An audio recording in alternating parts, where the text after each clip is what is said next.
Well, the road to the Super Bowl took a couple of surprise detours last week, most especially the Denver Broncos losing at home to the Baltimore Ravens.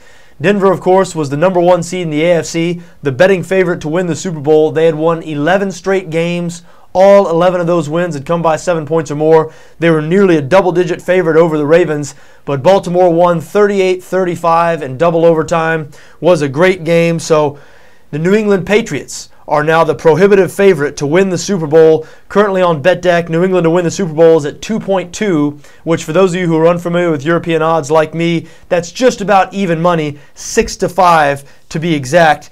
New England will host Baltimore this weekend in a rematch of last year's AFC Championship game. If you remember, the Ravens could have and probably should have won that game last year. Lee Evans dropped a pass in the end zone at the very end of the game. Otherwise, Baltimore and not New England would have represented the AFC in the Super Bowl. But New England is a big favorite here this week, a 9.5-point favorite on BETDAQ. So it's long odds for Baltimore. Even though they beat Denver, still not a whole lot of people buying into this team. The Ravens at 9.4 to win the Super Bowl right now. That is 17-2. Again, for those of you who, like me, are not as familiar with European odds. As far as the NFC goes, the story to me is still the lack of respect the Atlanta Falcons are getting. And maybe it's warranted, maybe it's deserved. They weren't playing their best football towards the end of the year, only 2-2 in the month of December. Still, this is a team that was 13-3 in the regular season this year. Matt Ryan's home record, 34-5. In the games in which Matt Ryan has been the starting quarterback at home, he is 34-5. And the Falcons, of course, will be home in the NFC Championship game hosting the San Francisco 49ers. Yet they're a 3.5-point underdog in that game on BETDAQ. And to win the Super Bowl, despite the fact that Atlanta only needs to win one home game to advance to the Super Bowl, and then, of course, they need to either beat the Patriots or the Ravens. But to win the Super Bowl, Atlanta can still be had at 6-1, 7.2 for the European odds. Now, that strikes me as sort of long odds, and we wrote something about that 5 or 6 days ago on the site before last week's game when Atlanta could be had at just a little better than 8-1. They beat the Seattle Seahawks. Now, it wasn't without some nervous moments. Atlanta was in control of that game, up 27-7 heading into the fourth quarter, but they melted down in the fourth quarter. They seemed to It really tied all of a sudden. I mean, maybe that's just reading too much into it, but in watching the game, something seemed to be different in the fourth quarter with the Atlanta Falcons.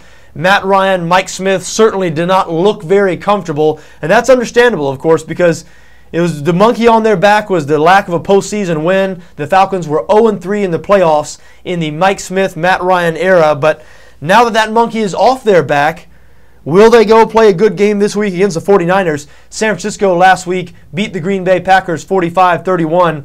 A lot of people thought Green Bay was going to win that game. Of course, Aaron Rodgers, one of the best quarterbacks in the NFL, was going up against Colin Kaepernick, making his first career playoff start. But Kaepernick opened everyone's eyes, rushing for 181 yards, an NFL record for a quarterback, passing for 263 more. And I think it was that performance by the San Francisco 49ers and specifically by Colin Kaepernick. That's the reason San Francisco is a favorite here. Now, I'm surprised. San Francisco is a 3.5-point road favorite against Atlanta. Again, I think it just speaks to the lack of respect the Atlanta Falcons are getting by odds makers and the betting public alike. I thought even after Atlanta's collapse, I thought there would be a 2 or 3 point favorite here this week. But no, they are a 3.5-point home underdog. San Francisco's odds to win the Super Bowl currently at 3.3 on BETDAQ. That is 9-4, a little bit better than 2-1 on your money. So if you want to go with the chalk, if you want to go with a favorite, you would be backing the New England Patriots, who, again, just better than 1-1 on your money at 6-5. If you want to go with a long shot, that would be the Baltimore Ravens at 17-2. To me, even though they almost collapsed and lost to the Seahawks, the best value is still the Atlanta Falcons.